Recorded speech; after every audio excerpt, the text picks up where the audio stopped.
Mari kemari sini tertamu tangga di leher kumbanting banting ting tingan daga kemari sini tertamu tangga di leher kumbanting banting ting tingan kemari sini tertamu tangga di leher kumbanting. Bunda, udah pada masak belum? Yang hari ini menunya ayam goreng. Hati-hati masaknya ya. Jangan sampai kecipratan minyak. Kayak bunda satu ini nih.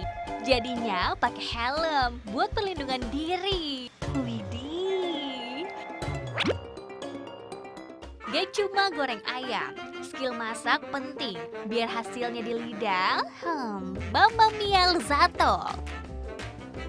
Semua dimulai dari sini nih. Teknik memotong. Gak bisa asal aja ternyata. Potong sana, potong sini. Duh, potong bebek angsa kali. Kan kalau udah jago mah yang bangga juga Panda sama Nanda kan? Apalagi bisa sampai tanding skill sama chef asal Jepang ini. Kece. Dalam semenit si dia bisa bikin timun jadi 250 potong. Wih, wih, wih, bunda bisa nggak tuh?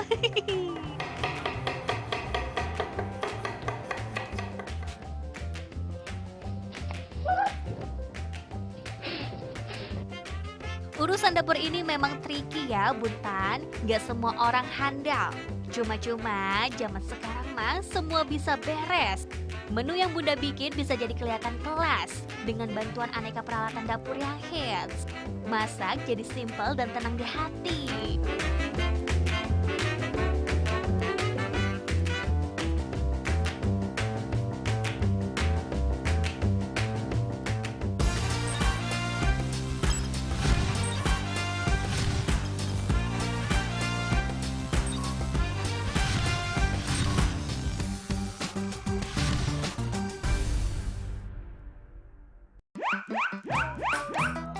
Ipok mau bahas apa aja kitchen gadget yang hits di populer oleh Ipok. Bunda setuju gak nih? Kalau urusan potong-memotong sayuran bisa jadi urusan yang simple, tapi bisa juga menantang. Apalagi pas menu sayuran asing. Jadi bingung, ini gimana potongnya? Yang ada pusing. Untungnya nih, sekarang ada vegetable slicer atau pemotong sayuran yang bisa bikin gampang urusan bunda di dapur. Salah satu yang simple buat di rumah ini nih, bentuk alasnya persegi panjang. Mau potong wortel? Bisa. Kentang? Bisa dong. Pokoknya macem-macem deh bun. Bunda tinggal sesuaikan mata pisau dengan jenis sayuran atau bentuk potongan yang diinginkan. Kalau sudah dipasang, lalu taruh sayuran yang mau diolah di bagian atas mata pisau. Lalu gerakan bolak-balik seperti memarut kelapa. Misalnya bunda mau ganti bentuk potongan atau ganti jenis sayuran. Gampang, tinggal bongkar pasang mata pisaunya aja deh. Terus enaknya lagi, bunda nggak perlu repot-repot memindahkan sayuran yang sudah dipotong ke wadah lain. Karena otomatis tertampung di wadah dari pemotong sayuran ini. Simple kan? Buat yang suka salad dan masih pengen merasakan sensasi memotong pakai pisau, juga ada slicer atau alat potong lain, yaitu salad bowl slicer atau mangkuk pemotong salad. Seperti namanya, bentuk si dia kayak mangkuk dari bahan silikon. Fungsinya udah tentu jadi wadah, tapi ada pola-pola garis yang bolong. Nah, di celah ini, bunda bisa memotong sayuran. Kalau mau lebih halus, tinggal sesuaikan dengan meratakan posisi sayur. Terus potong lagi. Begitu selesai, tara! Tinggal tuang ke mangkuk makan kita deh. Jadilah salad sayuran yummy. Kalau tadi buat memudahkan bunda menyiapkan sayuran, sekarang gantian. Ini untuk bunda yang hobinya bikin kue. Siapa yang pernah coba bikin kue tapi gagal? Atau kuenya berhasil dibuat tapi pas dihias, nggak sesuai harapan? Puk deh buat bunda. Bikin kue ya emang kelihatannya aja gampang. Tapi buat yang masih belajar, Tahapan hias kue itu bikin keringetan. Beruntungnya Bunda, sekarang ini ada banyak peralatan simple yang bisa bikin urusan kue jadi lancar. Pemula pun gak perlu khawatir, karena ada penghias kue yang disebut decoration pan. Bentuknya kayak pulpen, dengan pegangan dan lubang kecil di bagian bawahnya. Bunda tinggal isi bagian wadahnya dengan krim aneka warna, sesuai keinginan Bunda. Kalau sudah, tinggal tulis deh. Maksudnya hias kuenya sesuai bentuk atau tulisan yang diperlukan. Cara menggerakkannya persis kayak pulpen Bun. Simple dan gampang kan? Biar lebih nyaman, bisa cari tahu dulu contekan gambar atau bentuk hiasannya ya. Buat pemanasan, Bunda juga bisa latihan dulu di media lain. Misalnya bikin tulisan di piring atau dialasin kertas. Kalau udah siap, langsung deh bikin karya terbaik di kue buatan Bunda. Bentuk decoration pan ini ragam ya Bunda. Ada yang berujung kecil seperti pulpen, ada juga yang besar dan bisa menghasilkan bentuk seperti es krim. Wah, kalau tahu, Bunda bisa bikin bentuk macem-macem nih. Bisa-bisa Panda dan Nanda langsung request minta dibikinin kue deh. Nah, masih deketan nih sama urusan bikin kue. Terutama buat resep yang mengharuskan kuning dan putih telurnya dipisah. Duh, susah ya. Licin deh itu, si putih dan kuning misahinnya. Untuk resep tertentu yang memakai telur, kadang bagian putih dan kuning telurnya wajib dipisahkan. Dan hal ini termasuk gampang-gampang susah. Salah-salah ada aja nih, bagian kuning dan putih telur yang tetap tercampur. Ada banyak cara sebenarnya buat memisahkan bagian putih dan kuning telur. Tapi bukan diangkat pakai tangan begini ya Bunda. Kalau ini mah telur burung unta, kelihatan kan dari ukuran besarnya? Cara lama yang biasanya dipakai, yaitu dengan ganti-gantian menuang isi telur dari cangkang satu ke cangkang lainnya. Ada juga yang pakai sendok. Tapi kalau nggak terbiasa, seringnya kuning telur malah pecah dan tercampur dengan bagian putih telurnya. Tenang Bun, dilema ini sekarang bisa terselesaikan. Pakai kitchen gadget satu ini. Namanya egg separator atau pemisah telur. Bentuknya macam-macam banget. Ada yang seperti sendok dilengkapi saringan, ada yang serupa silikon penyedot. Bentuk unik juga ada. Misalnya kayak bentuk anak ayam kecil dengan paruh terbuka. Habis telurnya dipecahkan dan dimasukkan ke dalam wadah, tinggal tuang putih telurnya lewat paruh si anak ayam deh. Buat Bunda yang mau memisahkan beberapa telur sekaligus, ada juga nih penyaring yang bisa langsung muat 3 butir telur. Praktis!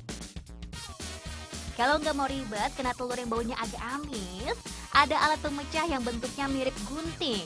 Tinggal tekan sedikit dan voila! Telur langsung pecah dan terpisah.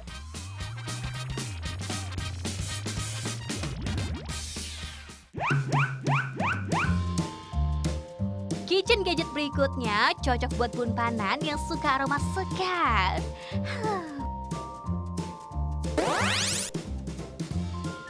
Buat yang suka minum perasan jeruk lemon, udah biasa ya sama aktivitas satu ini. Memotong jeruk lalu memerasnya sekuat tenaga biar dapat air perasan yang banyak. Banyak juga orang yang memakai alat perasan jeruk untuk mengumpulkan air perasannya. Ada yang kecil seperti biasa dipakai di rumahan, atau yang bentuknya seperti alat pres hidrolik. Tinggal tekan, lalu air jeruk mengalir, siap diminum. Seger banget ya kelihatannya. Kalau Bunda termasuk yang suka memanfaatkan air perasan jeruk lemon, gak perlu ribet peres-peres jeruk lagi nih. Tinggal pakai kitchen gadget satu ini, yaitu citrus sprayer. Yes, semprotan jeruk. Bentuknya seperti penyemprot parfum. Ada beberapa bagian seperti selang. Lalu bagian kepala semprotan yang nantinya bisa Bunda pencet. Dan air lemonnya akan keluar dari situ. Sebelumnya, bun panan mesti memotong dulu bagian ujung atau pangkal jeruknya.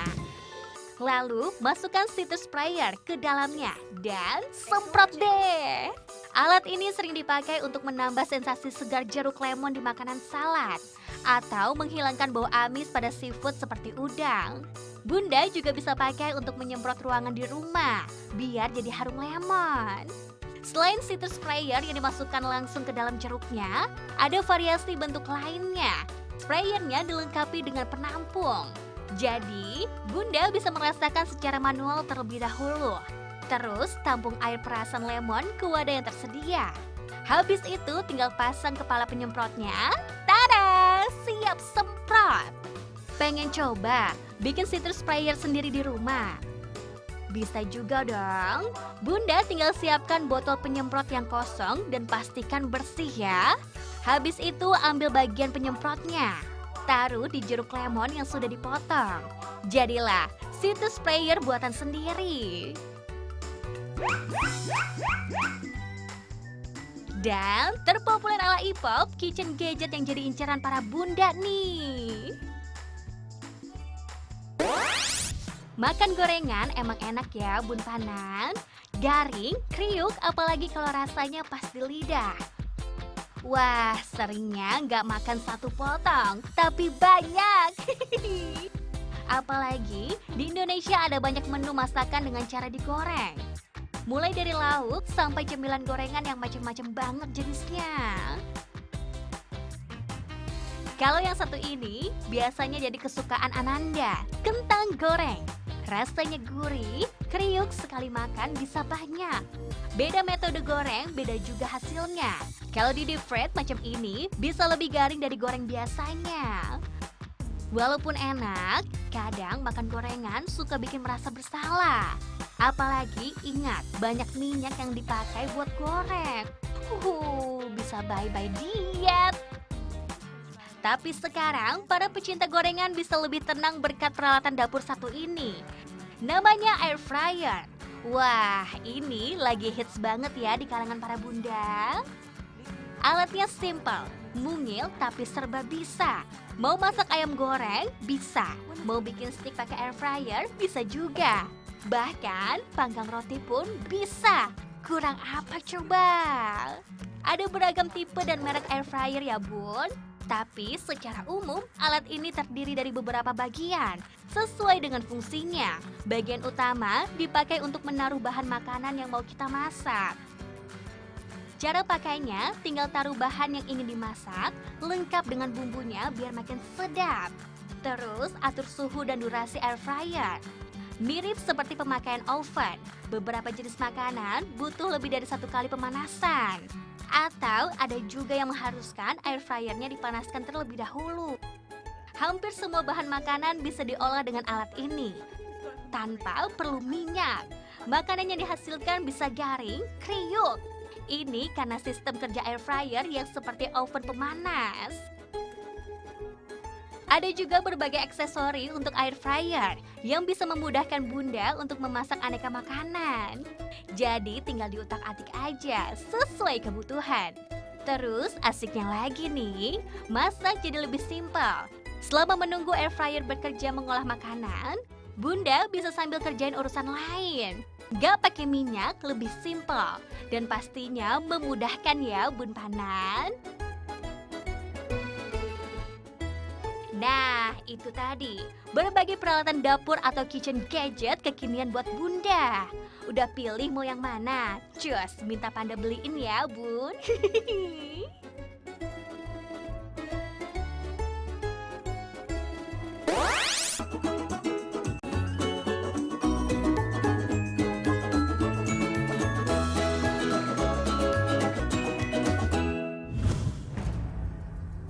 Awas, ada ular. Bentar bun, bentar. Kok ada kakinya? Tuh kan bener, bukan ular ini mah bun. Tampangnya doang mirip, tapi mereka ini gak agresif. Kira-kira ada yang tahu nggak ini apa namanya? Nah, ini ada kadal, tapi bentuknya kayak ular. Bedanya ada kaki kecilnya dia, Mas betul. ya. Tuh, ini namanya apa Mas? Ini Panana atau Blue Tongue Skink. Blue tongue skink. Jadi emang masuknya ke kadal ya? Kadal. Ke kadal bukan ke ular. Bukan. Tapi kalau dari namanya blue tongue skink, Iya. blue tongue nih, lidah birunya. Lidah ini, biru. Itu kalau kelihatan lidahnya warna biru. Ini sebenarnya Iya. ada fungsinya nggak sih kalau di Nah, alam? lidah birunya ini fungsinya untuk kamuflase supaya dia ini menghindari mangsanya. Karena dia ini di alam itu banyak jadi makanan santap-santapan hewan-hewan lain. Nah, jadi untuk mengelabui musuhnya dia ngeluarin lidah yang warna biru yang itu supaya kelihatan dia berbisa atau beracun, Mas. Oh, berarti Kayak aman gitu. ya Aman. sebenarnya. Sebenarnya aman, nggak beracun, nggak Tuh, berbisa. tipenya bukan yang nyerang atau agresif ya? Enggak. Makanya sering jadi makanan. Ya.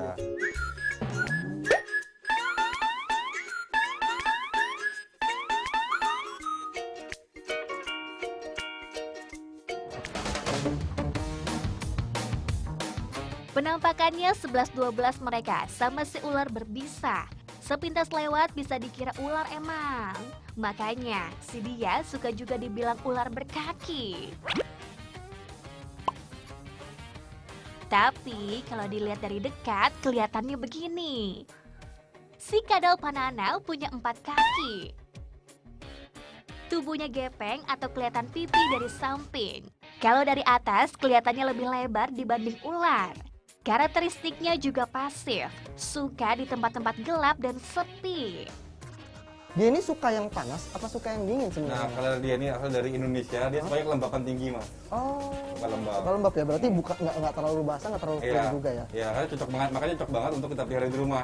Bagusnya kalau buat tempat dia itu ada alasnya atau ada apa aja sih yang harus disediain nih buat Oke, dia? kalau aku sih rekomendasi pakai koko khas kayak gini, sabut kelapa, supaya dia tuh bisa gali-gali buat sembunyi.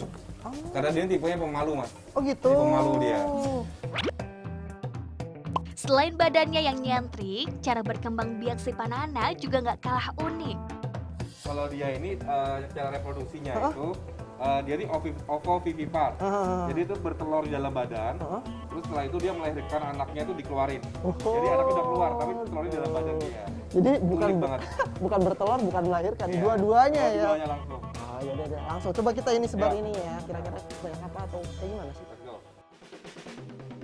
Yang rata sa, biar gak berebut tempat mereka. Tapi ada juga ternyata bun, alas yang gak disarankan untuk jadi alas rebahan si Panana. Kalau selain pakai kokos kayak gini, Hmm. itu ada rekomendasi lain nggak sih pakai apa bagusnya? Nah, bagusnya aku pakai kokopit, Mas. Kokopit. Kokopit bisa. Cuma problemnya kalau pakai kokopit itu mudah termakan sama si panananya ini. Oh, karena serat-seratnya tuh masih lebih banyak Iya, dibanding ini ya. betul. Oh. Kecil-kecil. Tapi efeknya apa kalau misalkan itu kemakan, Mas? Gangguan pencernaan, Mas. Oh. Dia nggak bisa pup nantinya.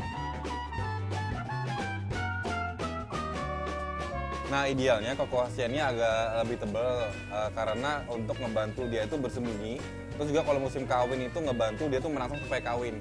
Karena dia ini suka gelap. Jadi hewan pananannya sifatnya nokturnal kayak gitu. Asli Indonesia dan tersebar di Maluku hingga Papua. Corak si Panana juga macam-macam Bunda Panananda. Nah, jadi panana itu punya beberapa perbedaan warna dasar. Nah, jadi warna dasarnya itu dipengaruhi sama lokalitinya mereka. Misalkan dari Papua warna akan lebih terang, dari Maluku warna akan lebih gelap. Biasanya seperti itu. Panana ini juga bandel loh bun, alias nggak ribet soal perawatan. Makannya aja buah-buahan, sehari aja cukup, nggak usah berlebihan. Nah, jadi panana itu makannya buah-buahan sama sayur-sayuran juga. Cuma si panana ini kalau keadaan siang kayak gini, dia akan susah untuk makan. Karena dia ini lebih ke hewan nokturnal. Jadi dia tuh makannya pada saat malam hari. Tapi jangan sampai telat kasih makan juga ya bun. Karena semakin dewasa, panana nafsu makannya pun bertambah. Sekalinya telat makan bisa repot. Biasanya mereka bakal resah gelisah keliling-keliling kandangnya. Kadang juga maksa kabur sampai suka melukai tubuhnya sendiri. Waduh, sabar dong Dal.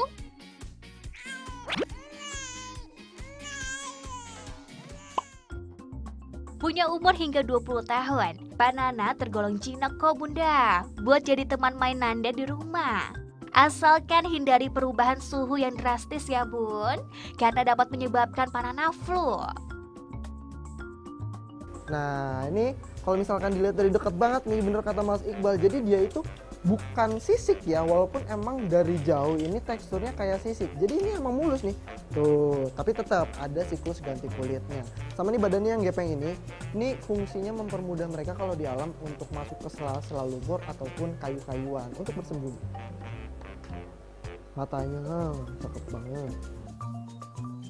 Panana oh panana, bisa aja kamu bikin kita terpana. Cus, dicari si unik memesona ini buat jadi kesayangan Bun Panan. Tapi harus komitmen ya, jangan sekedar suka. Pelihara si dia pakai hati demi hidupnya lestari. Bun Panan, kalau punya kesayangan unik di rumah, sini kasih tahu Ipop ya. DM aja ke IG Ipop, nanti Yaksa samperin ke rumah ya.